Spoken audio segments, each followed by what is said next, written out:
ಮೊದಲ ಅವರ ಅಪೋಸಿಟ್ ಎತ್ತಂದಾಗ ನಾವು ಅಪೋಸಿಟ್ 9 ಮಂದಿ ಎತ್ತಿದ್ದೇವೆ. ಎತ್ತಿಂದ ಅವರು ಹಿಂದಾಗಡೆ ಅವರು ಇದು ಮಾಡಂದಾಗ ಅವಾಗ 4 ಮಂದಿ ಅವರ ಥರ 3 ಮಂದಿ ಎತ್ತಿದ್ರು. 3 ಮಂದಿನ ನಾವು ಇಬ್ಬರು 3 ಮಂದಿ ಎತ್ತಲಿಲ್ಲ. 3 ಮಂದಿ ಎತ್ತಿಲ್ಲ. ಅವ್ರು ಹಿಂಗೆ ಮಾಡಿ ಜಗಳ ಮಾಡಿದ್ರು, ಅದು ಮಾಡಿದ್ರು ಅಂತ ಜಗಳ ಇಲ್ಲ, ಏನಿಲ್ಲ. ಸುಮ್ಮನೆ ಅವ್ರ ಮೇಲೆ ಇವ್ರ ಮೇಲೆ ಅಪಾದ ಪಟ್ಕೇಶನ್ ಇದು ಮಾಡ್ತಾರೆ. ಅವ್ರೇನ ಅವ್ರಿಗೆ ಹಾಕಿ ಎತ್ತು ಹತ್ತಿ ಕೈ ತಿವಿದ್ರು, ಮುಕ್ಳಿ ತಿವಿದ್ರು ಮಾಡಿದ್ರು. ನಾವು ಅದನ್ನೆಲ್ಲ ಮಾಡಿದ್ರೆ ಮತ್ತೆ ಬೇರೆ ಹಾಕೋದು ನಾವು ಸುಮ್ಮನೆ ಕೂತಿದ್ದೇವೆ. ಅವೇನು ಆಗಿಲ್ಲ. ನಮ್ಮ ಹೆಸರು ಶೇಖಾಪುರ. ಸ್ಟಾರ್ಟ್. ಏನು ನಮ್ಮ ಸಚಿವರ ಮೇಲೆ ಏನು ಇದು ಆರೋಪ ಮಾಡಿದ್ರು, ಪಟ್ಟಣ ಪಂಚಾಯತಿ ಅಧ್ಯಕ್ಷ ಮಾಡಬೇಕಾದ್ರೆ ನಮ್ಮ ಸಚಿವರು ಕಾರ್ಯಕರ್ತರವರಿಗೆ ಆ ಸ್ಥಾನಕ್ಕೆ ಇಷ್ಟು 6 ತಿಂಗಳಾದ್ರೂ ಅಧಿಕಾರದಾಗ ಕೂತಿಲ್ಲ. ಅದೇ ಸಚಿವರೇ ಇದು ಮಾಡಿದ್ರೆ ಅವರು ಅವತ್ತು ಪಟ್ಟಣ ಪಂಚಾಯತಿ ಅಧ್ಯಕ್ಷರು ಆಗ್ತಿದ್ದಿಲ್ಲ. ಸಚಿವರು ಮನಸ್ಸು ಮಾಡಿಂದ ಸಚಿವರು ಒಂದು ಕ್ವಶನ್ ಕೇಳಿದ್ರು ಅವ್ರಿಗೆ. ಏನಪ್ಪಾ ಅಂತಂದ್ರೆ, ಏನಪ್ಪಾ ನನ್ನಿಂದ ಆಯ್ತು ಸಾಹೇಬ್ರು ಹೇಳ್ದಂಗೆ ನಾವು ಅವಕಾಶ ಕೊಡ್ತೇವೆ ಅಂತೇಳಿ ಒಪ್ಕೊಂಡು, ಆಮೇಲೆ ಒಂದು ಕ್ವಶನ್ ಅನ್ನು ಕೇಳಿದ್ರು ಸಾಹೇಬ್ರು. ಏನಂತಂದ್ರೆ, ಈಗ ನೋಡಪ್ಪ 3 ತಿಂಗಳ ಅವಧಿಯಲ್ಲಿ ನೀನು ರಾಜೀನಾಮೆ ತಾನೇ ಕೊಡಬೇಕು ಅಂತ ಅಂದ್ರು. ಆಗ ಸಚಿವರಿಗೆ ಒಂದು ಮಾತನ್ನ ಹೇಳಿದ್ರು ಅವರು ಐಬಿಯಲ್ಲಿ.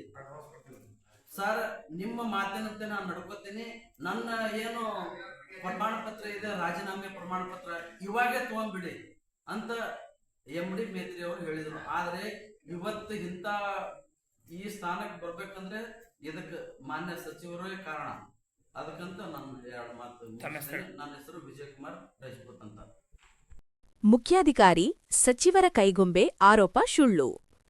ಮನಗೋಳಿ ಪಟ್ಟಣ ಪಂಚಾಯಿತಿ ಸದಸ್ಯರಿಂದ ಬಸವನ ಬಾಗೇವಾಡಿ ಪಟ್ಟಣದ ಪ್ರವಾಸಿ ಮಂದಿರದಲ್ಲಿ ಪತ್ರಿಕಾಗೋಷ್ಠಿ ನಡೆಸಿದರು.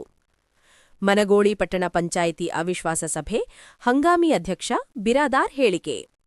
ಬಸವನ ಬಾಗೇವಾಡಿ ತಾಲೂಕಿನ ಮನಗೋಳಿ ಪಟ್ಟಣ ಪಂಚಾಯಿತಿ ಅಧ್ಯಕ್ಷರ ವಿರುದ್ಧ ಈಚೆಗೆ ನಡೆದಿದ್ದ ಅವಿಶ್ವಾಸ ಪ್ರಕ್ರಿಯೆಯಲ್ಲಿ ಸಚಿವ ಶಿವಾನಂದ ಪಾಟೀಲರ ಕೈಗೊಂಬೆಯಾಗಿ ಮುಖ್ಯಾಧಿಕಾರಿಗಳು ನಡೆದುಕೊಂಡಿದ್ದಾರೆ ಎಂಬ ಮಾಜಿ ಅಧ್ಯಕ್ಷ MD ಮೇತ್ರಿ ಅವರ ಆರೋಪ ಶುದ್ಧ ಸುಳ್ಳು ಎಂದು ಪಟ್ಟಣ ಪಂಚಾಯಿತಿ ಹಂಗಾಮಿ ಅಧ್ಯಕ್ಷ ಶೇಖಪ್ಪಗೌಡ ಬಿರಾದಾರ್, ಸದಸ್ಯ ಭಾಗ್ಯರಾಜ ಸೊನ್ನದ, ಅಜಿತ್ ಜಾನಕರ, ಶಂಕರ್ ಶಿವಮತ ಹೇಳಿದರು.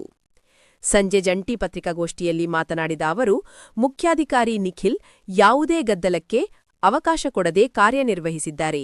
ಇದೇ ಸಮಯದಲ್ಲಿ ಪಟ್ಟಣ ಪಂಚಾಯತ್ ಸದಸ್ಯರು ಉಪಸ್ಥಿತರಿದ್ದರು.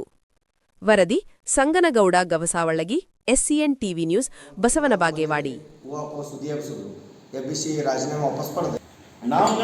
ಕೇಳಿದ್ರು ಅವಿಶ್ವಾಸ ನಿರ್ಣಯ ಪರ ಯಾರ್ಯಾರಿದ್ರೆ ಕೈ ಎತ್ತಿದ್ರು. ನಾವು 9 ಮಂದಿ ಕೈ ಎತ್ಬಿಟ್ಟಿರೋ ಟಕ್ ಅಂತ ಹೇಳಿ ಹೆಸರು ಬರ್ಕೋತೀವಿ ಅಂತಂದ್ರೆ ಅವ್ರು ಬರ್ಕೊಳ್ರಿ ಅಂತ ಹೇಳಿ ನಾವು ಕೈ ಇಳಿಸಿ ಕೂತ್ಕೊಂಡೆ. ಅವರೆಲ್ಲ ಹೆಸರು ಬರ್ಕೊಂಡ್ರು. ಅದಾದ ಮೇಲೆ ಅವಿಶ್ವಾಸದ ವಿರುದ್ಧ ಯಾರಿದ್ದೀರಿ ಅಂತ ಕೇಳಿದ್ರು. 1 ಸಲ ಕೇಳಿದ್ರು, 2 ಸಲ ಕೇಳಿದ್ರು, ಕೈನೇ ಎತ್ತಕ್ತಾ ಇರಲಿಲ್ಲ. ಅದೇ ಮಾಜಿ ಅಧ್ಯಕ್ಷ ಕೇಳ್ತಾರೆ ನಾ ಯಾರ ಪರ ಕೈ ಎತ್ತಬೇಕು ಅಂತಾರೆ ಅವರೇ. ಅವ್ರ ಜೊತೆ ಬಂದವರೇ ಕೈ ಎತ್ತಕ್ತಾ ಇರಲಿಲ್ಲ. ನಾವೇನ್ರಿ ಮಾಡೋಣ ಅದಕ್ಕೆ? ನಮ್ಮ ಮೇಲೆ ಕೂಬೇಕು, ನಾವೇನ್ ಮಾಡೋಕ್ಕಾಗತ್ತೆ? ನಾವೇನಾದ್ರೂ ಅವ್ರು ಕೈ ಎತ್ತಬೇಡ ಅಂತ ಹೇಳಿದೀವ? ಆದ್ರೂ ಅವರಲ್ಲಿರೋ ಮೆಂಬರ್ ಪ್ರಚೋದನಕಾರಿ ಹೇಳಿಕೆ ಕೊಟ್ಟ, ಕೈ ಎತ್ರಿ ಅಂತ ಹೇಳಿ. ಅದು ಕೂಡ ಕಾನೂನು ಪ್ರಕಾರ ಅಪರಾಧ. ಪ್ರಚೋದನಕಾರಿ ಹೇಳಿಕೆ ಕೊಡಬಾರ್ದು. ಅದನ್ನು ನಾವು ಹೇಳ್ತೀವಿ ಅಂದ್ರೆ ಅವ್ರ ಸದಸ್ಯತ್ವ ಹಾಳಾಗತ್ತೆ ಅಂತ ಹೇಳ್ಬಿಟ್ಟು ನಾವು ಹೇಳಿಲ್ಲ. ನಮ್ಮೂರವರು ನಮ್ಮ ಜನ ಅಂತ ಹೇಳ್ಬಿಟ್ಟು ನಾವು ಹೇಳಿಲ್ಲ. ಅದನ್ನು ನಾವು ಈ ಸತಿ ಅವ್ರು ಏನಾದ್ರು ಮುಂದುವರೆದ್ರೆ ಅದನ್ನೇ ನಮ್ಮ ವಿಡಿಯೋ ಫೋಟೋಸ್ ಇದೆ, ನಾವು DC ಅವ್ರು ಕೊಡ್ತೀವಿ. ಪ್ರಚೋದನಕಾರಿ ಹೇಳಿಕೆ ಕೊಡ್ತವ್ರೆ, ಅವ್ರು ಏನೇನು ಮಾಡವ್ರೆ, ಪಂಚಾಯತಿಯಲ್ಲಿ ಏನು ನಗರಗಳಿದಾವೆ, ಅವ್ರು ಏನೇನು ಮಾಡಿಬಿಟ್ಟು ನಾವು DC ತಗೊಂಡೋಗಿ ಅತಿ ಶೀಘ್ರದಲ್ಲೇ ಚಾಪ್ಟರ್ 2 ನಾವು ಕೊಡ್ತೀವಿ. ಬಟ್ ನಾವಿಷ್ಟೇ ಹೇಳೋದು, ನಮ್ಮೂರು ಶಾಂತಿ ಊರ, ಬಸವಣ್ಣನ ಊರ. ಬಸವನ ಬಾಗೇವಾಡಿ ಮನಗೋಳಿ ಎರಡೂ ಬೇರೆ ಅಲ್ಲ. ಸೊ ನಾವೆಲ್ಲರೂ ಶಾಂತಿಯಿಂದ, ನಮ್ಮೂರು ಹಿರಿಯರ ಪ್ರಮುಖರು ಹೇಳ್ತಾರೆ ಶಾಂತಿಯಿಂದ ಬಾಳೋಣ ಅಂತೇಳಿ. ನಾವು ಶಾಂತಿನಿಂದ ಇದ್ದೀವಿ. ದಯವಿಟ್ಟು ನಾವು ಶಾಂತಿಯಿಂದ ಇರೋಕ್ಕೆ ಅನುಕೂಲ ಮಾಡಿಕೊಡ್ಬೇಕಂತ ಅವ್ರಿಗೆ ನಾನು ಈ ಮುಖಾಂತರ ಅವ್ರಿಗೆ ಹೇಳ್ತಾ ಇದ್ದೀನಿ. ಊರಿಗೆ 13 ನಂಬರ್ ವಾರ್ಡ್ನಾಗ ಹನುಮಂತೇವ್ರ ದೇವಸ್ಥಾನ ಹತ್ರ ಫಿಲ್ಟರ್ ನೀರು ಮಾನ್ಯ ಶಿವಾಂ ಪಾಟೀಲ್ ಸಾಹೇಬ್ರೆ ಉದ್ಘಾಟನೆ ಮಾಡ್ಯಾರ. ಉದ್ಘಾಟನೆ ಮಾಡಿದ 1 ತಿಂಗಳ ನಂತರ ಅವು ಒಟ್ಟು ಸಾಮಾನ್ಯ ಇಲ್ಲದ್ರೊಳಗೆ ಫಿಲ್ಟ್ರು ಚಾಲು ಇಲ್ಲ. ಫಿಲ್ಟರ್ ಇನ್ನೂವರೆಗೆ ಅದು ಸ್ಟಾರ್ಟ್ ಇಲ್ಲ, ಎಲ್ಲ ಸಾಮಾನ್ಯ ಇಲ್ಲ. ಅದ್ರೊಳಗೆ ಒಂದೇ ಬೇಕಿ ಬರೀ. ಅದೇ ಏನು ಹಿಂದಿನವ್ರು ಅಧ್ಯಕ್ಷರು ಮತ್ತು ಚೀಫ್ ಆಫೀಸರು ಏನು ಕಳು ಮಾಡ್ಯಾರೋ, ಏನು ಯಾರಿಗೆ ಕೊಟ್ಟಾರೋ ಯಾರಿಗೆ ಗೊತ್ತವ್ರಿಗೆ ಸಂಬಂಧಪಟ್ಟ ಮೆಂಬರ್ಗೆ ಗೊತ್ತಿಲ್ಲ ಅದ್ರ ಬಗ್ಗೆ. ಸರ್ ಏನಿಲ್ರಿ ನೆಕ್ಸ್ಟ್ ಮೀಟಿಂಗ್ ಅವ್ರು ಸುಳ್ಳು ಹೇಳಂತ ನಾವು ನಿಜ ಹೇಳಕ್ ಬಂದಿವಿ ಅಷ್ಟೇ. ಮಂಜಾನ ಒಂದ್ರಿ ಸತ್ಯ ಹೇಳಕ್ ನಾವು ಬಂದಿವಿ. ಯಾರಂತ ಕೇಳ್ಬೇಕು ಎಲ್ಲರಂತ ಕೇಳೇವ್ರಿ. ಈ ಸತ್ಯಕ್ಕೋಸ್ಕರ ನಾವು ಫೈಟ್ ಮಾಡೇವ್ರಿ ಅಣ್ಣ. ಯಾಕೆ ನಾವು ಪ್ರೆಸ್ ಮೀಟ್ ಇವತ್ತು ಬಂದಿವಿ. ಅವ್ರು ಏನ್ ಮಾಡ್ಯಾರ ಯಾರಿಗೆ ತಂದ್ರೆ ಎಲ್ಲರಿಗೂ ತಲುಪಿಸಿ ನಾವು. ಇಲ್ಲ ಇದು ಸತ್ಯ ನೀವು ಅಂದ್ರಲ್ರಿ ಮುಂಜಾನ ಕರೆಕ್ಟ್ ಐತ್ರಿ. ಅವಾಗ ಯಾಕೆ ನೀವು ಪ್ರಶ್ನೆ ಮಾಡಲ್ಲ ಅಂತೀರಿ? ಅವಾಗ ನಾವು ಪ್ರಶ್ನೆ ಆ ಹೈಮಾಸ್ಗೆ ಟೆಂಡರ್ ಇಲ್ಲ ಏನೂ ಇಲ್ಲ. ಬಾಗಿಲಿಗೆ ಫೋನ್ ಮಾಡೋದು ಕಲ್ಲು ಇನ್ಸ್ಟಾಲ್ ಮಾಡೋದು ಹೋಗೋದು ಬಿಲ್ ಕೊಡ್ಬೋದು. ಯಾರು ಕೇಳಿ ಮಾಡಿದ್ರು ಅಂತ ನಮ್ಮನ್ನು ಕೇಳಿದ್ರ ಆ ಮಾಸ್ಕ ಹೌದು ಟೆಂಡರ್ ಕರಿಬೇಕಾಗಿತ್ತಲ್ವಾ. ಈಗ ಅವ್ರು ಹೇಳ್ತಾರೆ ಅವ್ರು ಕೇಳಿ ಮಾಡಿದ್ರು. ನಮ್ಮದು ಜಿ ಬಿ ಮೀಟಿಂಗು ಒಂದೇ ಒಂದ್ಸರಿ ಆಗಿತ್ತು. ಜಿ ಬಿ ಮೀಟಿಂಗ್ ನಮ್ಮದು ಸ್ಟಾರ್ಟಿಂಗ್ ಆರಿಸ್ಕೊಂಡ್ರಲ್ಲ ಮಾರ್ಚ್ 8ನೇ ತಾರೀಕಿನ 10ನೇ ತಾರೀಕಿಗೆ ಒಂದೇ ಸರಿ ನಮ್ದು ಜಿ ಬಿ ಮೀಟಿಂಗ್ ಆಗಿತ್ತು. 18 ವಾಪಸ್ ಜಮ್ ಜಿ ಬಿ ಮೀಟಿಂಗ್ ಆಗಿದ್ದಾವೆ. ಯಾರು ಅಟೆಂಡ್ ಮಾಡಿಲ್ಲ. ಒಂದ್ಸರಿ ನಾವು ಅಟೆಂಡ್ ಮಾಡಿಲ್ಲ. ಒಂದ್ಸರಿ ಚೀಫ್ ಆಫೀಸರ್ ಅವರು ಯಾರೋ ಬಂದಾರ ರದ್ದು ಮಾಡಿದ್ರು. ಮಾನ್ಯ ಒಂದು 3ನೇ ಕರೆದಿದ್ರು, ಅವತ್ತು ಯಾರು ಅಟೆಂಡ್ ಆಗಿಲ್ಲ. ಇವನ್ JDS ಅವರು ಅಟೆಂಡ್ ಆಗಿಲ್ಲ, ನಾವು ಅಟೆಂಡ್ ಆಗಿಲ್ಲ.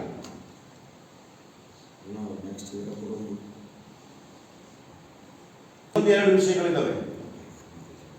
ಈಗ ಬಯಲು ಶೌಚಾಲಯ ಮುಕ್ತ ಶೌಚಾಲಯ ಮಾಡಬೇಕಾಗಿದ್ದು ಕಾನೂನು ರೀತಿ ಒಳ್ಳೆಯದು.